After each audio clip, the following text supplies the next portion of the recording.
19/1/2026 રોજ વડોદરા શહેરમાં કારેલીબાગ પાણીની ટાંકી પાસે એક ગંભીર અકસ્માત થયો હતો। વડોદરા મહાનગરપાલિકાની ટેન્કર ગાડીના ચાલકે બેદરકારીપૂર્વક વાહન ચલાવતા રિવર્સ લેતા સમયે એક અડફેટમાં લીધી હતી।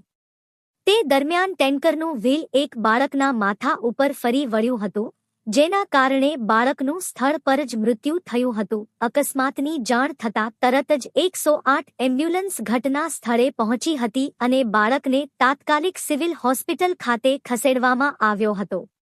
ઘટનાની માહિતી મળતા પોલીસ પણ તરત જ ઘટના સ્થળે દોડી આવી હતી અને હાલ પોલીસે ઘટના સ્થળ કબજામાં લઈ જરૂરી તપાસ હાથ ધરી છે।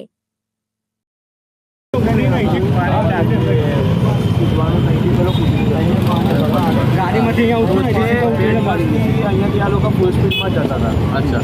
અને હમણાં જેવો મેં આવ્યો ને એવો જોયું તો પાછળથી બધા કૂદીને નીકળી ગયા લોકો। કોઈ અહીંયાથી દોડવા માટે નથી એના પાછળ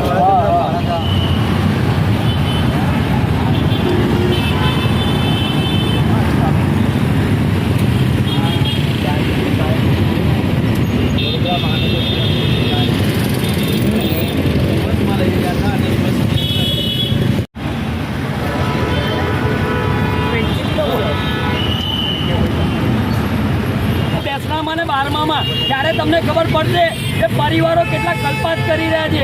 જેના ઘરમાં જાય ને સાહેબ એને ખબર પડે।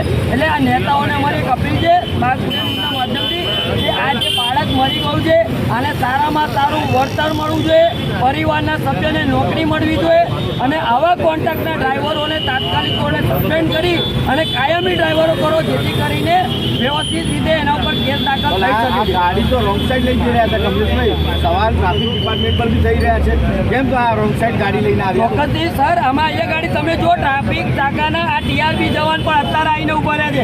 એમને તાપ લાગે છે 8 કલાકની અંદર, તમને શું તાપ લાગે છે? અને જે અધિકારીઓ છે આ 50,000 70,000 પગાર લે છે, આ લોકોને દંડ આપવા માટે, મેમો પાડવા માટે, ઈ ચલણ માટે આ લોકોને નથી નિમાયેલા। ટ્રાફિક વ્યવસ્થા તમે લોકો પરફેક્ટ કરો। આ રોંગ સાઈડ જતો હોય તો તમારો સંબંધી લાગે છે, તમારો જમાઈ લાગે છે, કેમ તમને દેખાતું નથી? એટલે કહેવાનો મતલબ અમારો સીધો એક જ છે, કાયદો સૌના માટે સરખો રાખો।